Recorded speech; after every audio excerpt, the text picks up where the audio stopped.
U D എഫിൽ നിസ്വാർത്ഥമായി ഇപ്പോൾ ബേപ്പൂർ നിയോജക മണ്ഡലത്തിൽ പ്രവർത്തിച്ചവരുണ്ട്. നിസ്വാർത്ഥമായി ചിലപ്പോൾ എൽ ഡി എഫ് സ്ഥാനാർത്ഥിയെ കുറിച്ച് ഒരു നെഗറ്റീവ് ഉണ്ടാവില്ല, പക്ഷേ യു ഡി എഫ് ഉയർത്തുന്ന ആശയത്തോട് യോജിപ്പുള്ളത് കൊണ്ട് ബേപ്പൂർ മണ്ഡലത്തിൽ യു ഡി എഫ് സ്ഥാനാർത്ഥി വിജയിക്കാൻ വേണ്ടി നിസ്വാർത്ഥമായി പ്രവർത്തിച്ചവരുണ്ട്.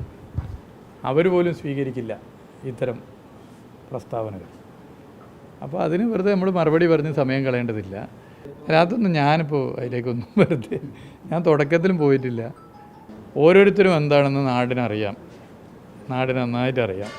ഓരോരുത്തർ എങ്ങനെയാണ് രാഷ്ട്രീയ പ്രവർത്തനം നടത്തുന്നത്, എന്നാണ് നടത്താൻ ആരംഭിച്ചതെന്നൊക്കെ ജനങ്ങൾക്ക് അറിയാലോ. നമ്മൾ പിന്നെ പറയുമ്പോൾ ചിലർക്കൊരു സുഖം കിട്ടും, അതിൻ്റെ ഭാഗമായിട്ട് സുഖം കിട്ടുന്നവർ കിട്ടട്ടെ.